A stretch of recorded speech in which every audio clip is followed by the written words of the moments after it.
Good afternoon, everybody. This is our mic check. If you can see us, if you can hear us, give us a thumbs up so we'll know everything is working properly. We will begin promptly at 3 o'clock, followed by our Tuesday town hall at 3:30.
Good afternoon, everyone. Hope everyone's having a good day.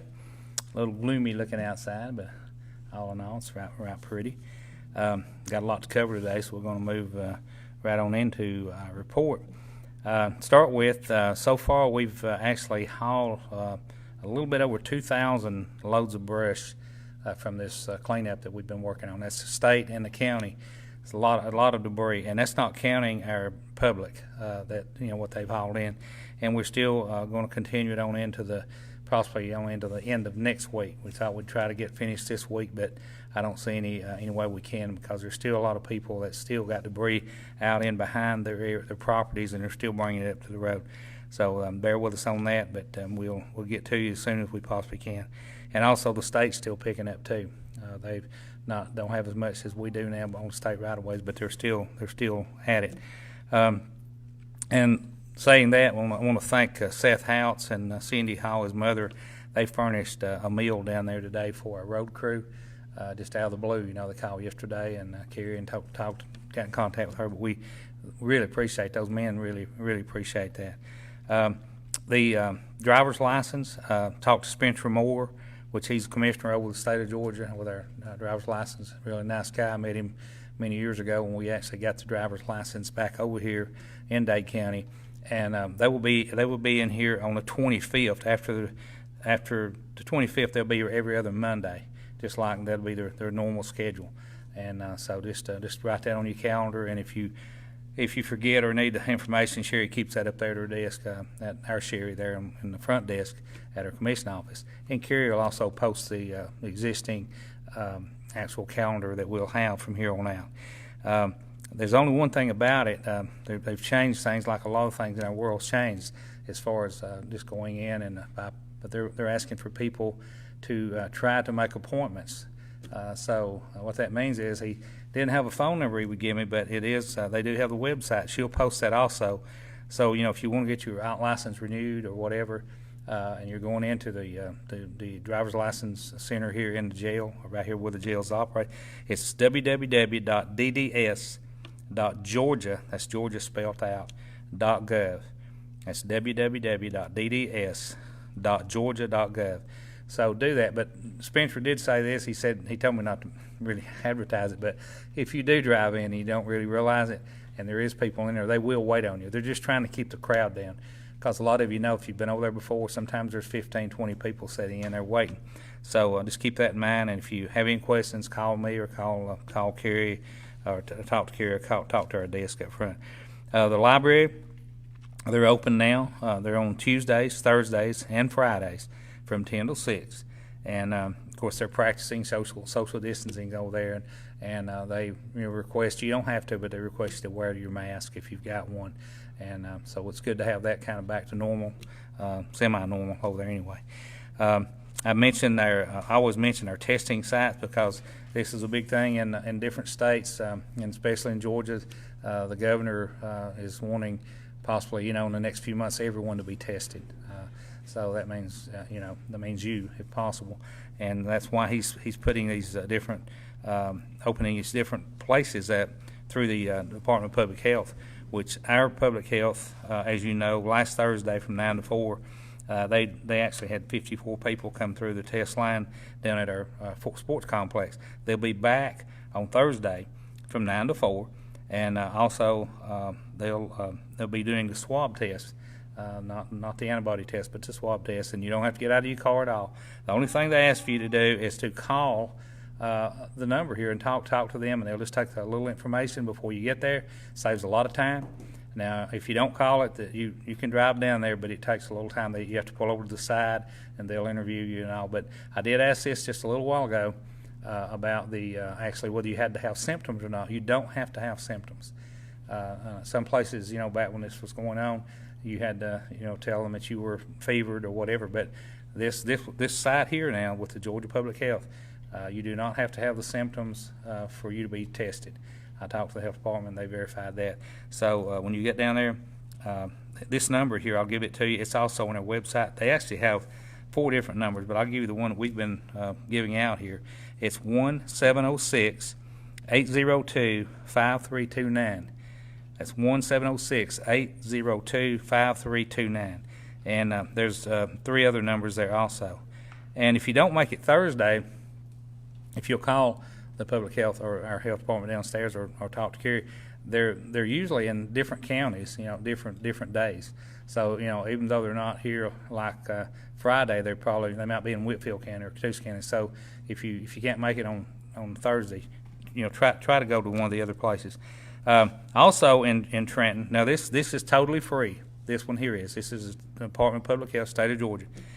But also in Trenton, we have the another medical facility here, Lawson Medical. They're doing the antibody test, which that's where she does the actual blood draw, and then she sends the test to a lab, and it's in 3 days, 4 days, you get your results back. Now, there is a cost to that. It's $25 plus a lab fee. And the lab fee, from what I understand, most of your insurance will cover the lab fee. It's like $20, $25 from what I understand. So that's just right here on the square here, right over from the courthouse. And the number there is 706-657-3200. 657-3200. And she's there Monday and Thursday. Now, this is one thing that will help a lot of people because they get in from work. She's not doing it during the day. She's doing it in the evenings from 5 o'clock till 9 o'clock. That's on Monday and Thursday from 5 o'clock to 9 o'clock. And then on Saturday and Sunday, she's doing it from 8 till 6. So that'll help a lot of people in the evenings, and then during the day, on Saturday and Sunday, you'll be able to, go over there. But now there is a cost to this one, so because she's a private, she's a private clinic. Also, they have a clinic in Lafayette, and that number is 706-620-0200. Now, they're not affiliated with the Lawson Medical. This is another clinic there. It's over there by the Walmart Center testing facility there, and it is. They are doing the well. Now let me go back to this too. The Trenton actually, the Lawson Medical, she does the swab too. She will do that, and but mainly she's doing the actual blood draw.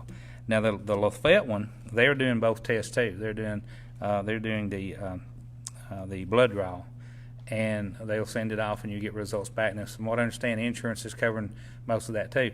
Now, they have been doing, I think from what I understand now, they're out of the actual quick test, the test that, they can prick your finger and actually in 20 minutes, 30 minutes, they can give you results on it.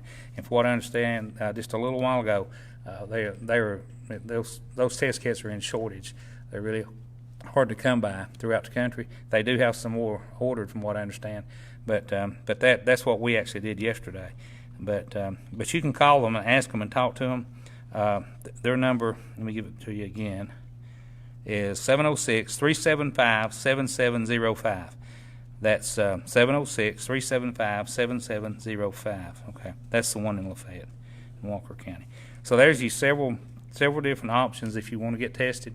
And I would advise you, if you've got any doubts or you're ready for peace of mind, it wouldn't hurt to do that. Especially, it don't cost you anything to go down here to the full fields or to our sports facility. Of course, with more testing, you expect an increase in our numbers. Now, that's just logic. I mean, the more testing you are in the state of Georgia, the numbers will go up, will change.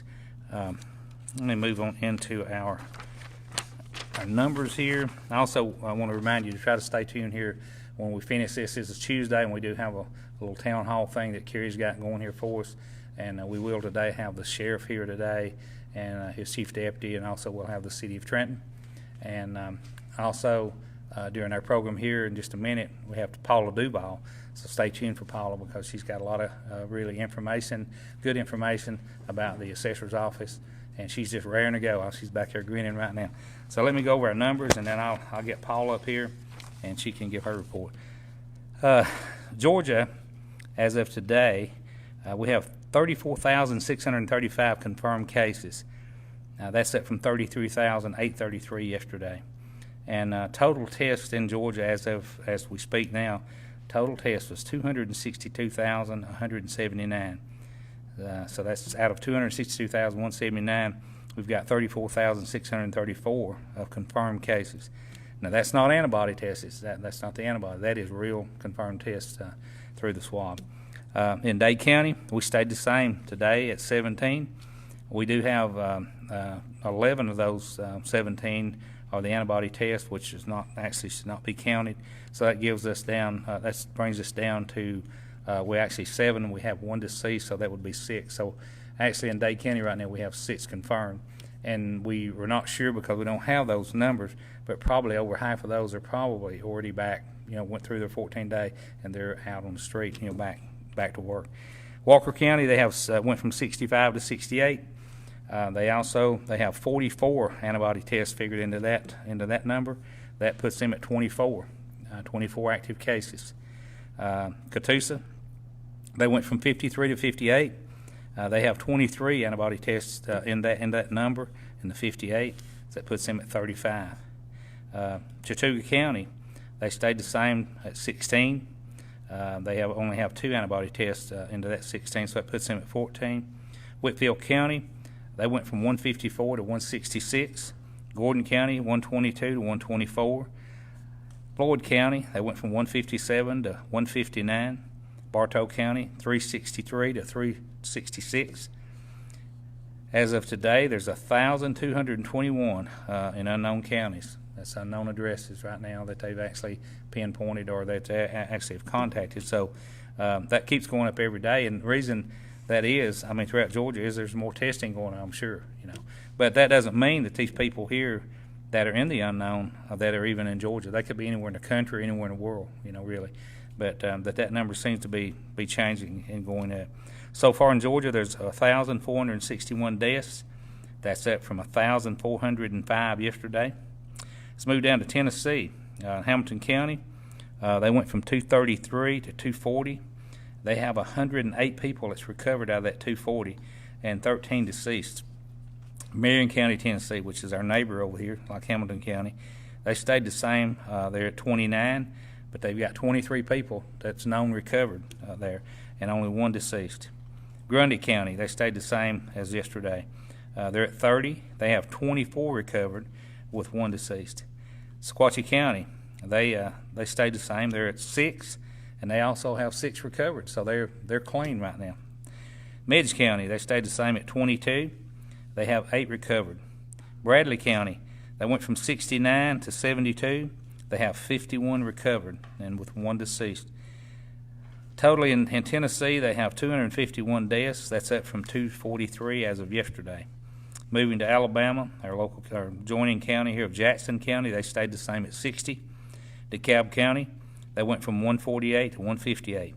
And I'll say this again, Tennessee, I have to hand it to them. They are reporting their recovered cases. I say that every day, but a lot of people that haven't watched this, the Alabama and Georgia states right now, they are not giving us those numbers, but Tennessee has given the recovered. And it would really be interesting in Georgia and Alabama too, but it'd be interesting to get those numbers because you can kind of compare the people that's already had it and out back in the everyday work life. Let me see here what we got. Make sure I'm not leaving anything out here. Okay, Paula, you want to come on up? She's our chief appraiser, and just give us a good report. That's all we want. It's good. All right. Been back. Good afternoon. My name is Paula Duvall. I'm the chief appraiser in the assessor's office. It is that time of year where we have been doing our sales ratio studies, and I'm going to give you, first of all, just a little bit of a background of what our office specifically does and what we are responsible for. We are responsible for setting the property values in the county, and these property values are what is used to produce a property tax bill, but our office has nothing to do with the tax part. We're just the value. And it is our job to make sure that these are true market values. If you were to sell your property on the market today, that's the value that we're trying to get at. Not a value that, is going to produce some type of a tax bill. We don't really even consider a tax bill in our job. We are responsible only for setting a true fair market value for the properties within the county. And the way we do this is we do what's called a sales ratio analysis, which we pull all the sales that take place in the county. We do have that information. The first thing we're going to do is we're going to go through those sales, and we're going to disqualify any sales that we feel like are not a true fair market sale, because the sales that we keep are the sales that we're going to use to determine whether we're going to make any changes in value or not for that particular year. So we want to make sure that the sales that we're using are true fair market sales. So that is the first step. There are some statistical data that we do have to maintain through the Department of Revenue and the Department of Audits. And those are the numbers that we're going to look at that are going to tell us if the county, the property values, need to have any type of change, whether an increase or a decrease, or if our property values are in line with what is actually selling. There are 3 particular numbers that we have to look at, and the first one is what's called the median. What that tells us is how are our current property values measuring up to the properties that have actually sold. And if we're doing a 2020 tax digest, we are going to be using the 2019 sales because those are the year-long sales that we have, and because Georgia tax date is January the 1st. So anything that takes place after January the 1st is not included in that particular digest year's sales study. And the number for that median that we have to be within a certain range for it to be passing with Department of Revenue and the Department of Audits, that range is a 0.36 to a 0.42. Your perfect number is a 0.40, and the reason for that is because Georgia taxes at 40%. So the closer you are to 40, that tells you that your values are exactly in line with the properties that are actually selling. When we pulled our first study before we made any changes, our median was at a 0.3452. So when we see that number, that it is well below our range that we are supposed to be in per Department of Revenue, that tells us that we've got some issues, we've got some problems, we've got some things that we need to look at because our property values are too low. Then the second number we're going to look at is what's called the COD. That number tells us the uniformity. Are we valuing all properties using the same methodology, using the same tables, the same schedules? Because we are what's called mass appraisers. There's a fee appraiser, and then we are mass appraisers, meaning we value total classes of property at the same time using the same methodology, whereas a fee appraiser is really just looking at one particular house. So there's a little bit of a difference in what they do and what we do. And that COD for residential properties should not be above a 0.15. So when we pulled our first ratio analysis, our COD was at a 0.1930. So that tells us we got a little bit of outliers is what that's telling us. Some are way too low, some may be way too high. So what we're trying to do is, get to where we need to get with those numbers. And then the third number we're going to look at is a PRD. That's a price-related differential. That tells us, are we valuing higher value properties and lower value properties also the same, or are we only concentrating on one particular class? That number should be between a 0.95 and a 1.10. In the first report we pulled, it was at a 1.02. So we're okay on the PRD. But the main concern was the median, which was well below the standard that we are supposed to maintain within the county. So that's where we started. So what we're going to do is we're going to try to figure out what exactly is causing our property values to be so low. And the ratios that we pulled and the things that we changed, which I'll go over just briefly, were on residential improved properties, meaning it was the houses that we made some adjustments on. No vacant land was changed this year. It was the residential properties and the homes on those properties. The first thing that we changed is the base area. The base area is just where the dollar per square foot starts. Previously, it was at 1,500 square feet. We did increase that to 2,200 square feet. And what we're trying to do when we change these tables is bring it to a current market value. Most people don't build smaller houses anymore. Most modern houses are going to be a little bit bigger. So we increased that base area. And then the next thing, we did increase the dollar per square foot.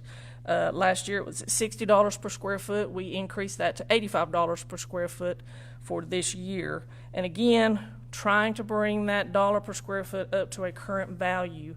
And based on construction people that I've talked to, we're still a little low. It would be hard to build a house for $85 a square foot, but we're kind of starting in the right direction. And then when you change your base area, there's other things that have to change under that to make sure that dollar per square foot is calculating properly for the different square footage of the houses. There's a minimum and a maximum size. Last year, the minimum size was 800. We increased that to 1,000. The maximum size was 3,000. We increased that to 3,300.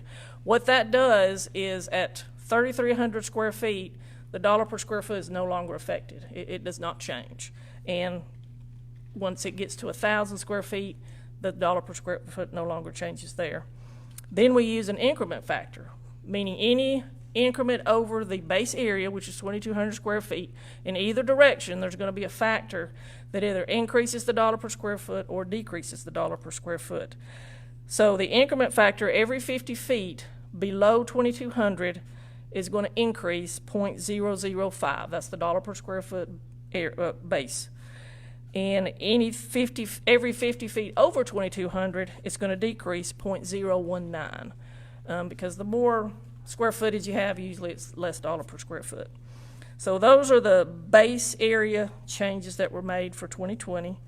As far as the exterior wall, we didn't change any exterior walls except for vinyl siding. And that exterior walls has a factor that is multiplied by the base dollar per square foot to give you a square foot dollar for that particular house. The vinyl was at 1.25 last year. We decreased that to 0.90 this year. There was a sketching label that we changed for second and third floors. Last year it was labeled as interior. This year that label has been changed to upper, and that basically just changes a little bit of how the second and third floors are calculated. And then your heating and air, central heating and air, we did make some increase in the factors for those. Central heat and air, if you have both, it went from 3.75 to 4.75. If you have just central heat or just central air, those went from 2.5 to 3.25. The last change we made was the year of depreciation. Last year it was sitting at 2015. This year that year of depreciation was changed to 2019. So that means depreciation is going to come down a little bit, but since everything else was increased, the dollar per square foot, things like that, that does not necessarily mean your house value is going to decrease. Usually that depreciation year is changed about every 3 years. It just depends on what your area looks like. So those were the main changes that we made to property values for 2020. Some property values did increase, some property values did decrease. It simply depends on several factors, which is, of course, the square footage, the year built, your exterior wall, just different factors like that all come into play when it comes to the final value on that particular house. I did write an article that you'll see in both local newspapers. It will be on the county website under our Board of Assessors link. You will see that article there. You'll also see the chart that shows all the specific changes that were made. And then after we made all these changes, going back to what we used, the sales ratio, the median that was at 0.34 when we made all these changes to the residential properties, that median went to a 0.3827. So now we're back in line. Our statistical data looks good.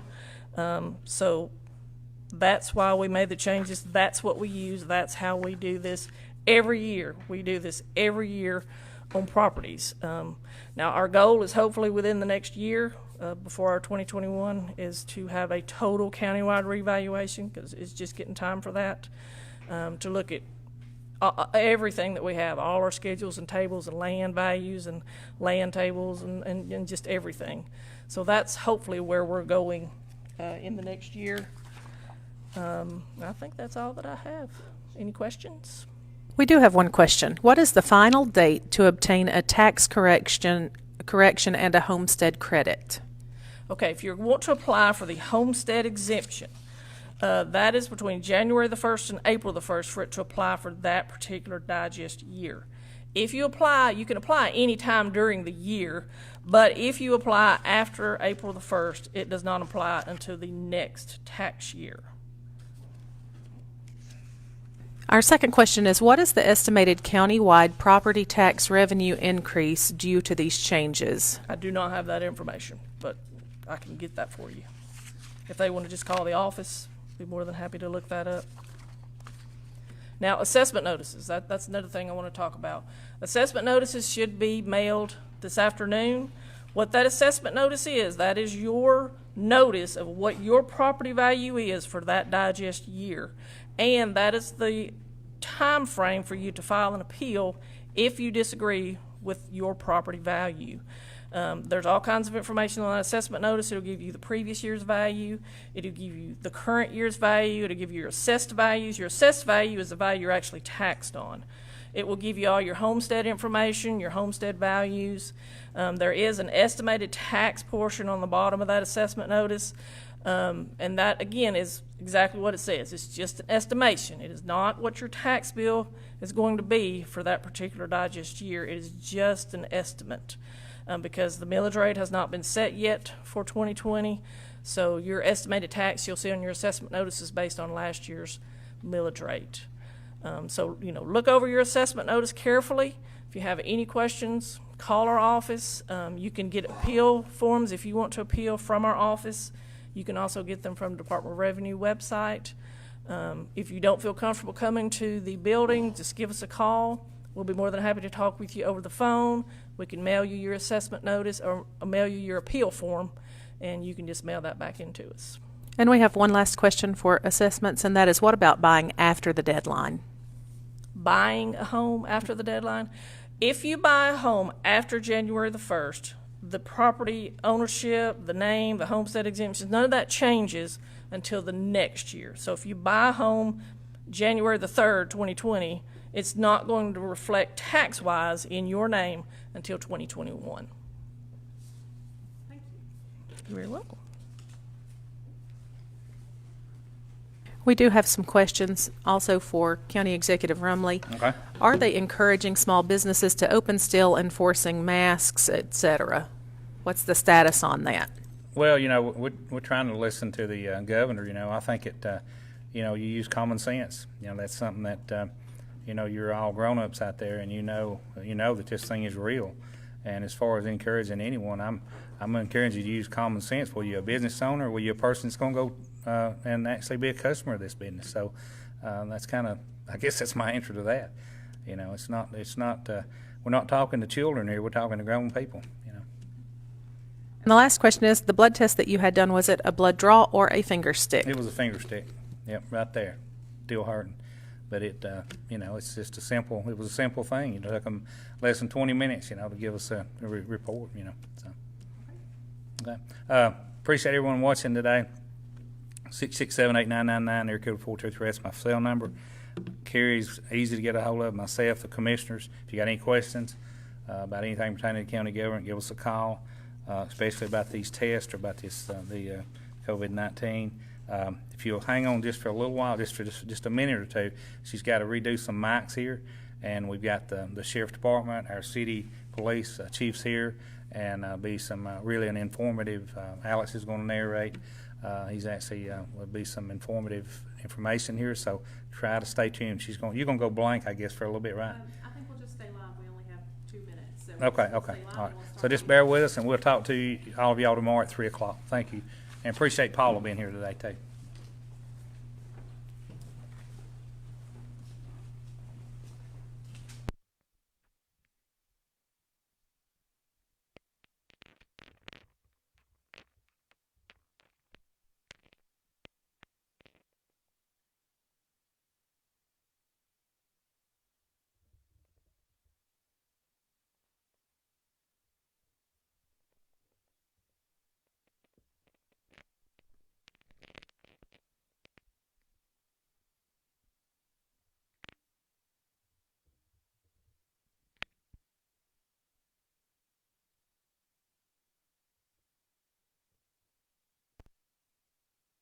One. Test mic, Shu.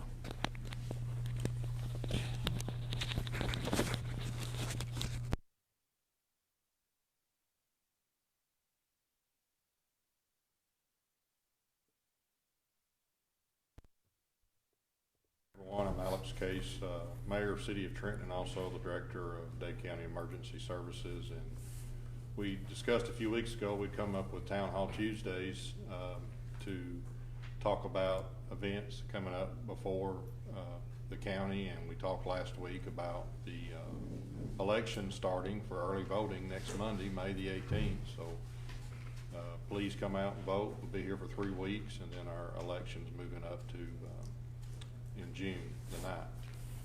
One of the big things on the election this year, and we was going to do community meetings throughout the county, and people was wanting information about the Splosh. It's up for vote, and we are not promoting Splosh. We're giving information about the Splosh projects, what it has done, and we thought we would start with our public safety and law enforcement being our biggest assets and expenditures through the Dade County Sheriff's Office and the Trenton Police Department.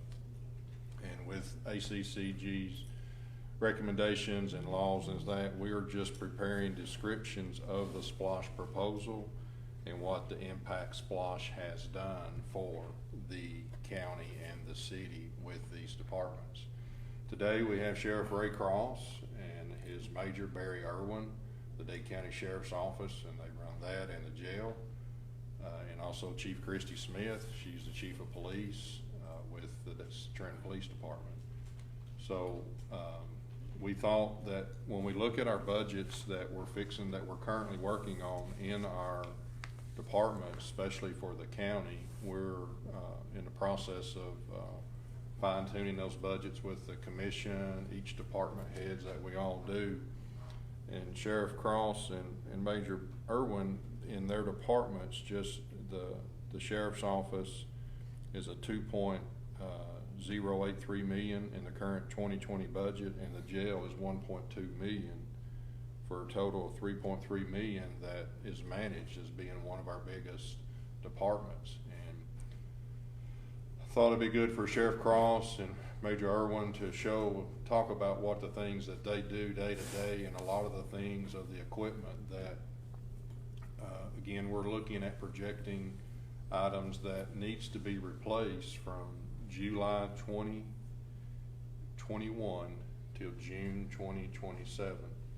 And in the current proposal, the Sheriff's Office and those 6 years is 1.255 million for equipment. And Sheriff and Major, thank y'all for being here, and it's something the citizens have asked us to explain what we do with this. And again, we're not promoting it, and we're just giving the facts of how this provides public safety for your departments within the county. And thank you, Chief Smith, for being here as well. And I guess y'all want to dig into this and take off with that. And who we want to have ladies? Sheriff Cross. Sheriff's going to take it first. His All is a right, little thank bigger you. than mine. Thank you very much, Alex, for inviting us here today. Good afternoon, ladies and gentlemen. Chief, good to see you. Also, Major Irwin. One thing I pride my administration on is every year that I've been sheriff, we've been under budget, and we are trying to be the best stewards with your tax dollars as we can be. So I'm very proud that we've stayed under budget every year that I've been sheriff. Part of helping us stay under budget is the SPLOST money that comes in. And I'll give you some points here why. You know, let me tell you a little bit about the office and what we do with the Sheriff's Office. We average around 18,000 calls per year. And those consist of domestics, burglaries, disturbances, violence, assisting other agencies such as EMS, the city, other local agencies like Marion County, Jackson, DeKalb County, Walker County, all the surrounding agencies, business checks that we do and everything. So we stay very busy with answering calls and providing service. And while doing that, we have to have equipment and things to help us get those tasks done on a daily basis. Our patrol division, we have 14 currently sworn deputies that are on the road with 1 K-9 officer. We have 3 investigators currently, 4 SROs, 2 court officers, and 2 drug agents, the drug task force, which consists also of another K-9 officer, and administrative, which would be me, myself, Major Irwin, and my office manager. We have 3, which is a total of 28 sworn officers, and with counting us all, it's a total of 31 total in the department. So especially in road patrol, we have to keep those officers supplied with equipment, vehicles, things to keep them safe out here and to keep you safe.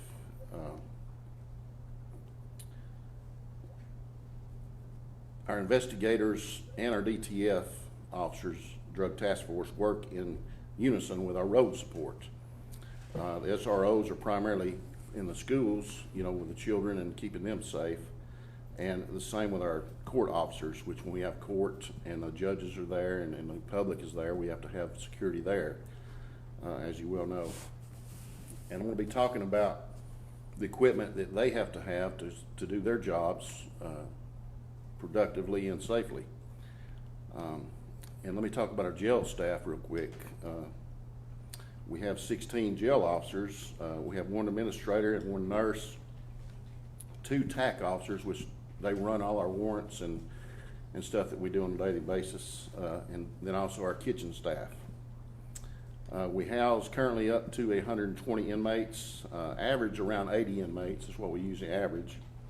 With a Conan problem right now, we kind of down from that number, but usually on a normal daily basis, we're usually around 80 inmates. And we also house for the city and other agencies too, that across the state.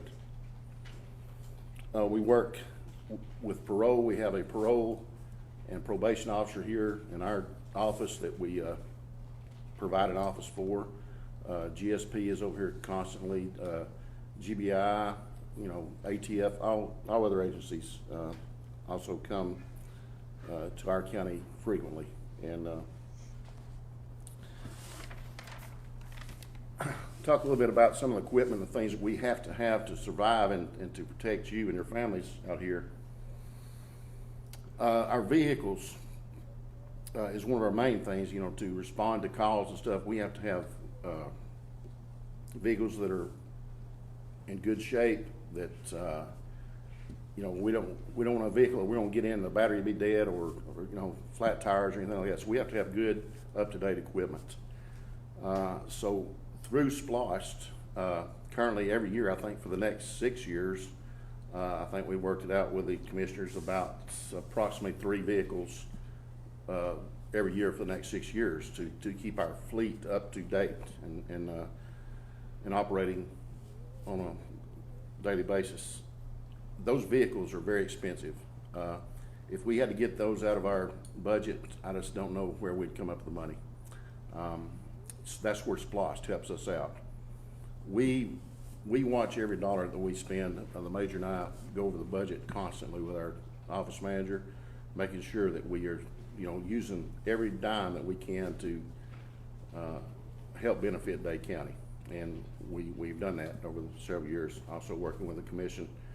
And these cars that we buy are approximately $40,000.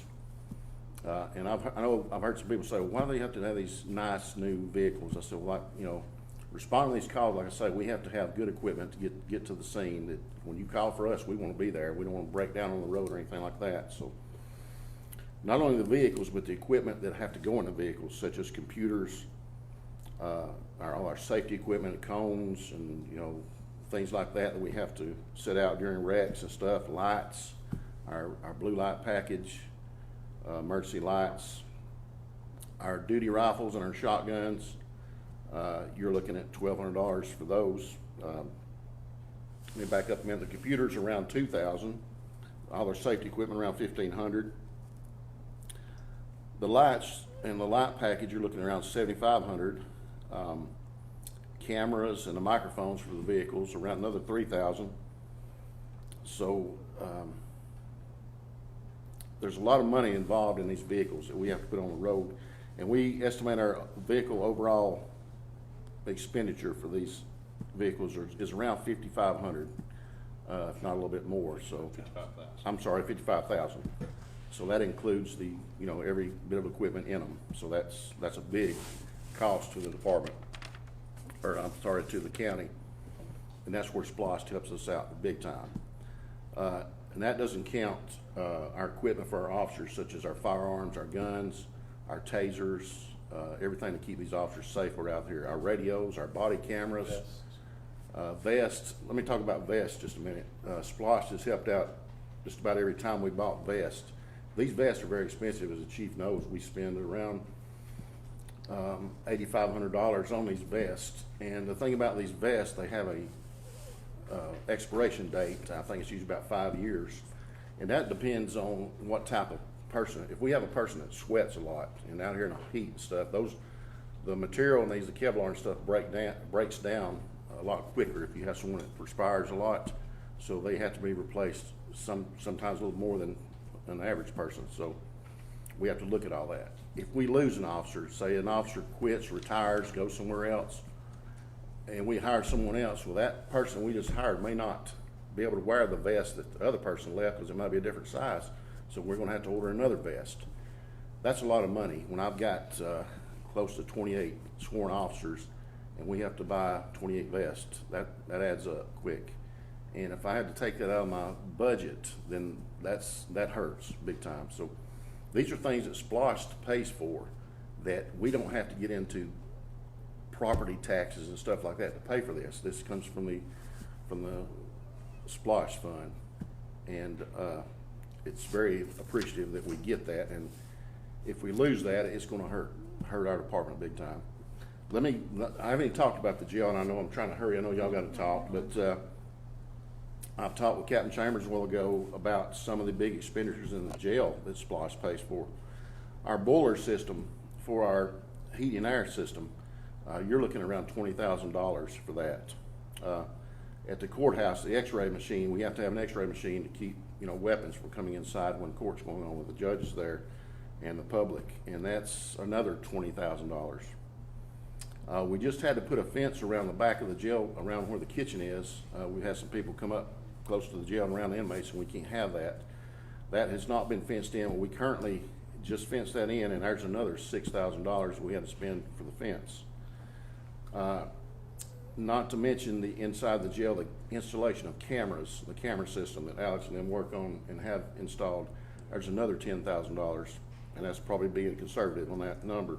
And the court security cameras. Court security cameras, yes, sir. We just had to replace 2 jail fire escape doors. That's on, I think, on our yard out in the recreational area of the jail. And that is, we were looking at about $12,000 for those doors. So we have ours being the biggest budget in the county, I just can't tell you how much SPLOST helps us out where we don't have to take that out of our budget because we don't have line items for these things that we have to use for safety reasons. That's about all I have. Let me explain just real quick. Got just a minute, I know, trying to get all this in. I had Chad Payne look up a while ago on Carfax. Somebody said something about the Tahoes versus the Explorers. And the reason we go with Tahoes and Explorers is because we have a couple of mountains here in our county that in the wintertime when it snows and stuff, we have to get to these places. And these are four-wheel drive vehicles that we need where, a Crown Vic or a Dodge Charger are just not going to make it. So we want to make sure we make it to the scene, so that's why we have these four-wheel drive vehicles. And these are also pursuit-rated vehicles. And before I forget, our insurance, ACCG, requires us that I think we go about 150,000 miles before we have to replace these and take them out of service because of these are pursuit-rated vehicles, and they have to drive at high speeds sometimes. So the insurance requires us to replace these, every 150,000 miles. So I had Chad look up a while ago on Carfax the price difference in a Explorer and a Tahoe, and the thing about it is there was about a $500 to $600, I think, difference in the Tahoes versus the Explorers, but the resale value was about $10,000 higher on the Tahoe. So that's why we just bought 3 Tahoes last year to help our fleet out that we had to take some off the road because they were going over mileage. So that $10,000 resale, with 3 vehicles, you're looking at $30,000 right there, almost the price of another whole vehicle. It's why we're going to the Tahoes now in the four-wheel drive models. And from what Chad was telling me also, that his is getting a little better gas mileage than the Explorer, so that's a big advantage there too. And those little things like that add up. When we look at our budget, we're looking at all these little expenditures that we have to do that helps the county save money, and even the SPLOST fund that helps. And like I say, I can't say enough how SPLOST helps our department. If we lose SPLOST, then we're going to be hurting at the sheriff's office. And we want to keep our millage rate low and everything else. So I think this SPLOST, if that money's used right in the right way, which we do, I think it's just a asset to our county. Thank you, Sheriff. Thank you. Chief Smith? Pretty much echo a lot of what the sheriff has said. Other things that we look at is technology changes over time. A lot of our things wear out a lot quicker than you would expect them to. Even though our vehicles may look great on the outside, we get a lot of mileage on these vehicles every single day. Our guys are patrolling the streets continuously. It's nothing for them to get hundreds of miles on their vehicle, and that adds up very quickly. And as he was talking about ACG and the insurance, if we get in the city once we get close to that 100,000 mile mark, they will no longer insure that vehicle. So we have to start looking probably when our vehicles get around 60,000. And another reason for that is because the vehicles that we use on patrol and that are the same that most police departments, sheriff's departments use. So the demand for them is high, and trying to get one is very difficult. Sometimes it's months, 6 months out, or a year out before you can even purchase that. So as far as vehicles go, we do want to make sure that our officers are in something that is safe, something that's going to get them there. I do know that the Tahoes get a better safety rating as well over the Explorers. So I think we made a good decision in going with those. And then as far as the city goes, we had to purchase through SPLOST. We benefited so much. We were able to replace our rifles, our sidearms. We were able to replace our tasers. And, you know, all these tools, they're not something that our guys want. They're a need to keep our officers safe and to keep you safe. So radars, things like that, that bring in income to the city. So those things are much needed, and we depend on SPLOST for those things. And if we go back and look at everything, I tried to pull up, actually I had Ms. Rosanna pull up for me, things that we had purchased since 2016 when I was there. And these things I don't see how we could have budgeted for them because they are such capital purchases. So we do use every bit that we get, and we do try to be good stewards. We get 3-4 estimates trying to find the best price that we can. However, just like with our tasers or just our camera systems, they upgrade so often that when you go to replace one, you think that you can get, or a part wears out, you want to get that fixed, but they no longer work on those. You have to upgrade to the next level, and you want to try to keep everything in working order and as advanced as you can, because it's like tools in a tool chest for our officers, and the more that they have, the better that they are, then the better they can do their job. Well, I'm blessed to be working with y'all every day in emergency services here for the county, and then been a privilege to help do what we do. And when it comes to me looking at vehicles, what I really admire between both of y'all is y'all usually work together. When the decision to look between the Ford Explorers with a new version was so much higher than what we paid before, and the Tahoes were the same price, and the city and county working together when we done that is something. And y'all done that with the guns, the shotguns, the camera systems, and that's one of the things you see a lot now is that the body worn cameras of all the city and county officers versus the cameras in the car. When you talk about that equipment, that's a technology that we manage in-house here, and it's very keeping that officer safe. And then even as you escort them to the jail, they're cameraed inside the back of the vehicle. And when they come into the jail, even your jailers have those cameras because of the liability that goes on that we've seen.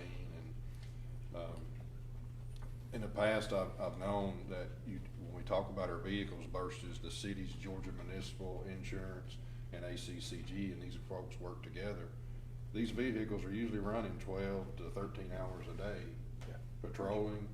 And you hear people saying, well, they're stopped and the vehicle's sitting there idling and running, where they're out on the scene for hours at a time. And then even when they pull in to stop and do something, but the equipment inside that, keeping those cameras running, the computer system, all of our officers use those computers to do their reports. The ticket writers that we write the tickets with has been assets from these projects that we've done in the past and that we will continue. But again, when these hot calls come in, when we got to get there, the domestics or the fights or a wreck where someone's hurt real well, these vehicles need to be ready to go and move to protect that life. You know, we say protect life and property, and that's their main thing, is protecting that life. And there's, you know, that's one of the things that we do to make sure that that technology that we have in the 911 system, when we first originally take that call, we're sending your departments out to take care of that need for the public, and it's been a tremendous asset because we're all on the same platform that has helped us. So again, this is some of the facts that we wanted to present about what the current splosh has been helping the county and cities since the mid-90s. Again, you have a wonderful choice to make, and we want you to get out and vote. You do have your options for your absentee ballots to be dropped off at the front. You have all your local leaders and state and federal leaders to also vote about. We will be back next Thursday. We'll have next Tuesday, we'll have another division of the county and city that we'll talk about, of how Splosh has performed and helped with the divisions. Again, we are just preparing the descriptions of the Splosh proposal and the impact that it has on projects without the city and county. We do appreciate everyone out there and your times. If you do have questions, you can send those questions to info@dadecounty-ga.gov or info@dadesheriff.com. That information can be pushed up through to those groups, and we will be glad to reply back with that. So again, I hope you have a wonderful afternoon. We'll be back tomorrow again at 3 for our daily update. Sheriff Cross, Major Irwin, and Chief Smith, thank you for what you do in your departments. There's a 24/7 division that y'all take care of for the citizens. And as a director to help y'all with that, and as a mayor, I really appreciate what you and your folks do, the men and women of our public safety. So if you see these folks out there, thank them. They do a wonderful job, and they're always there to protect. We'll talk to you tomorrow at 3, and again next Tuesday for Town Hall Tuesday.